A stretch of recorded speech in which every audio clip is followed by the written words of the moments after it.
하나님 말씀 보겠습니다. 오늘 이 아침에 하나님께서 우리에게 주시는 말씀은 히브리서 3장 12절로 13절까지의 말씀입니다. 히브리서 3장 12절로 13절 말씀. 히브리서 3장 12절로 13절 말씀. 우리 다 찾으신 줄 알고 함께 봉독하겠습니다. 형제들아, 너희가 삼가 혹 너희 중에 누가 믿지 아니하는 악심을 품고 살아계신 하나님에게서 떨어질까 염려할 것이요 오직 오늘이라 일컫는 동안에 매일 피차 권면하여 너희 중에 누구든지 죄의 유혹으로 강팍해 됨을 면하라. 아멘. 저는 본문 말씀 히브리서 3장 12절로 13절 말씀을 통해서 완고함을 버리는 공동체라는 제목으로 주의 말씀을 선포하겠습니다. 하나님의 공동체다, 교회다라고 하면 사람들이 여러 가지 방면으로 정의를 내리고 생각을 할 수가 있겠습니다. 무엇보다도 중요한 것은 성도, 하나님의 거룩한 백성들이 모이는 공동체고 한 믿음으로 주님을 고백하는 공동체라고 할 수가 있겠습니다. 그 공동체의 주된 목표는 무엇이냐? 하나님을 잘 섬겨나가는 데 있습니다. 오늘 본문 말씀은 하나님을 잘 섬기는 데 꼭 필요한 공동체가 어떠한 공동체가 되어야 되는가 하는 것에 대해서 우리에게 분명히 말씀해 주고 있습니다.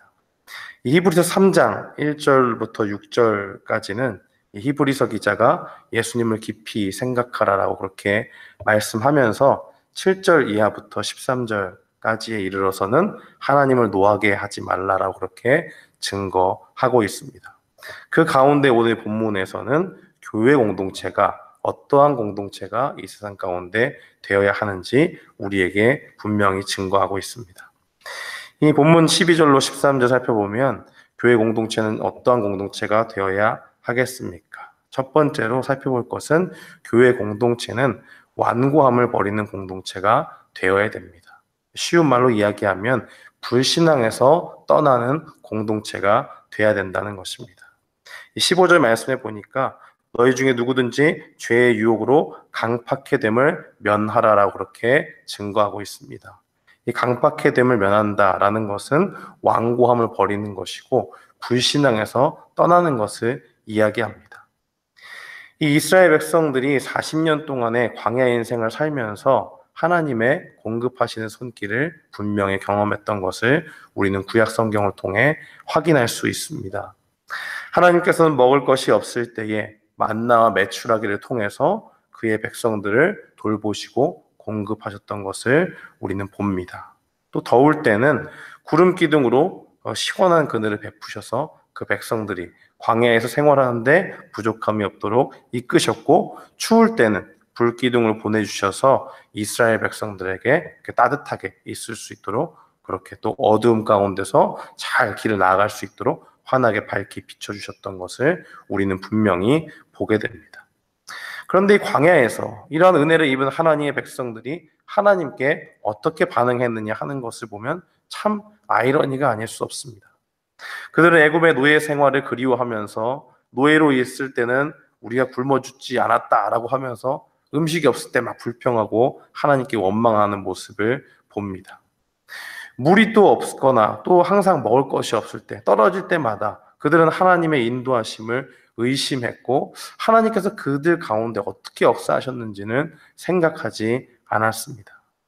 그 결과 광야에서 불평과 원망을 쏟아내던 백성들은 어떻게 됐습니까?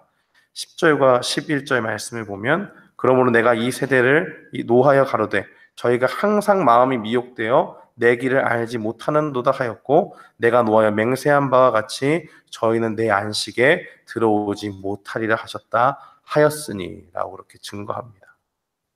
이 안식에 들어가지 못했다는 것은 1차적으로 광야를 떠돌던 그 백성들에게 하나님께서 그 약속하신 땅이 있지 않습니까? 그 가나안 땅을 이야기하는 것인데 거기에 들어가지 못하고 불신앙했던 그 1세대들은 광야에서 모두 죽임을 당했던 것을 볼 수가 있습니다. 11절 말씀 끝에 하나님께서 저희는 내 안식에 들어오지 못하리라 하셨다라는 그 말씀을 하셨습니다. 많은 주석가들이 이 안식에 들어가지 못한다는 것이 1차적으로는 약속의 땅 가나안 땅을 의미하지만은 장차 우리에게 주실 참된 그 평화가 있는 안식을 생각해 본다면 천국에 들어가지 못한다는 것을 의미한다고 말합니다. 그러므로 우리는 하나님을 섬긴다고 하는 이 공동체가 어떤 공동체가 되어야 되느냐라고 이야기할 때 이 광야에서 불신앙하며 살았던 이 완악한 백성들처럼 하나님을 의심하고 원망하고 불평하는 공동체가 되면 안 된다는 것을 분명히 기억해야 됩니다. 그래서 우리 피스메이커 교회는 하나님께서 주신 우리의 본분을 분명히 알고 하나님을 섬겨나가는 백성으로서 하나님을 온전히 신뢰하면서 나아가는 공동체가 되어야 될 줄 믿습니다. 그렇다면 어떻게 이 불신앙의 길에서 떠나면서 또 완고함을 버리며 나아갈 수 있습니까? 그것은 죄의 유혹으로부터 멀어져야 한다는 것에 있습니다. 우리 공동체는 죄의 유혹으로부터 멀어지는 공동체가 돼야 됩니다. 이 죄의 유혹은 어디서부터 옵니까? 여러 가지 이야기를 할 수 있겠지만 특별히 자기 욕심에서 온다는 것을 분명히 기억해야 됩니다. 광야에서 이스라엘 백성들의 욕심을 보십시오. 하나님이 베풀어 주신 것 하나하나 있었음에도 불구하고 도저히 만족을 모르는 백성입니다. 끊임없이 그들 자신의 욕심에 빠져서 왜 매번 나한테 이런 거 안 해주시지 하면서 감사도 잃고 원망과 불평하게 되는 것을 보지 않습니까? 이 야고보서 1장 14절로 15절 말씀에는 이렇게 증거합니다. 오직 각 사람이 시험받는 것은 자기 욕심에 끌려 미혹됨이니 욕심이 잉태한즉 죄를 낳고 죄가 장성한즉 사망을 낳는다라고 그렇게 증거합니다. 욕심이 죄를 낳고 죄가 사망을 낳습니다. 자기 욕심이 많으면 하나님이 베풀어 주는 것에 대한 감사는 사라지게 되어져 있습니다. 끊임없이 요구하고 하나님이 들어주시는 것이 당연하다고 생각합니다. 여기서 중요한 것은 하나님의 뜻이 어디에 있냐 하는 것보다 내 욕심을 만족시키는 하나님이 최선이다라고 하는 잘못된 믿음 가운데 있는 것입니다. 이것이 계속되면 자기 말을 안 들어주는 하나님은 나쁜 하나님으로 치부되고 결국에는 원망과 불평이 하나님께 향하게 되는 것입니다. 그러니 우리 공동체는 완악함에 빠지지 않도록 죄의 유혹, 특별히 자기 욕심에서 떠나는 공동체가 되어야 될 줄 믿습니다. 또 이 죄의 유혹으로부터 멀어지기 위해서는 구체적으로 어떤 일들을 해야 되느냐?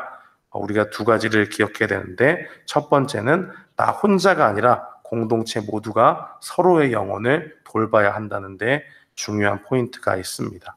14절 말씀을 보면 형제들아 너희가 삼가 혹 너희 중에 누가 믿지 않는 악심을 품고 살아계신 하나님에게서 떨어질까 염려할 것이요라고 그렇게 증거합니다. 히브리서 말씀은 우리를 한 형제라고 말하면서 너희 중에 누구든지 그 마음에 악심, 즉 하나님을 불신하는 그 마음을 이야기하는 것이죠. 하나님을 의심하는 마음을 품지 않도록 서로 돌볼 것을 이야기합니다. 15절 말씀에도 피차 권면하여 너희 중에 누구든지 죄의 유혹으로 강팍해 됨을 면하라라고 그렇게 증거하는 것을 봅니다. 이것이 무슨 말입니까? 하나님께서는 교회 공동체의 단 한 사람이라도 믿음 가운데 떨어져 나가는 것을 원치 않으신다라는 것을 분명히 보여주시는 것입니다. 동시에 이 공동체 모두가 어떻게 해야 되느냐? 서로 사랑하는 가운데서 각각의 영혼을 유심히 살피는 가운데서 기도하고 서로를 권면하기를 원한다는 것입니다. 또한 이 죄의 유혹으로부터 멀어지기 위해서 구체적으로 할 수 있는 것은 이러한 형제의 영혼을 서로 살피며 하는 것을 그냥 한순간 어떤 특정한 때만 하는 것이 아니라 매일같이 하는 것입니다. 15절 말씀해 보니까 오직 오늘이라 일컫는 동안에 매일 피차 권면하여라고 그렇게 증거합니다. 우리가 이 땅을 살면서 성도로 살지요. 그러면 이 영적인 전쟁에서 날마다 승리해야 되는데 사탄은 끊임없이 우리를 노리고 있다는 사실을 분명히 기억해야 됩니다. 우는 사자와 같이 우리를 괴롭히기 위해서 매일같이 궁리하고 연구하는 것이 사탄입니다. 하물며 우리가 믿음으로 이 땅을 살아간다고 하면서 성도로 거룩한 백성이라고 일컬음 받은 우리가 이 땅을 살아가면서 해야 될 것은 무엇이냐? 이러한 영적인 전쟁, 매일매일의 삶 가운데서 우리가 승리할 수 있는 것은 매일 우리 자신의 영혼뿐만 아니라 또한 우리 공동체의 영혼들을 생각하면서 그들을 살피고 권면하는 일이 반드시 필요하다는 사실을 분명히 기억해야 됩니다. 사람의 말로 하는 위로는 또 그러한 권면은 한계가 있습니다. 그러나 하나님의 말씀을 통해서 권면하면 말씀의 능력이 있기 때문에 형제들의 영혼을 살릴 수가 있습니다. 하나님의 말씀은 살아 운동력 있는 말씀이라고 분명히 히브리서 기자는 증거하고 있습니다. 형제가 어떤 믿음 가운데 있는지 기도하는 가운데 사랑의 마음으로 매일매일 살피는 일들이 필요합니다. 그리고 그들을 위해서 어떤 말씀으로 권면하면 좋을까? 기도하는 가운데 하나님께 받아서 이야기하는 것이 좋습니다. 이렇게 나갈 때 우리 공동체는 완고함을 버리고 불신앙을 버리고 주님을 온전히 신뢰하는 공동체가 될 수 있을 줄 믿습니다. 오늘 말씀을 기억하면서 우리 모두는 하나님을 믿지 못하는 그 완고함에서 불신앙의 길에서 떠나기를 원합니다. 자기 욕심을 버리고 매일 서로의 영혼을 돌아보면서 하나님의 말씀으로 서로를 권면하는 피스메이커 교회의 모든 지체들 또 우리 모두가 되기를 주님의 이름으로 축원합니다. 아멘.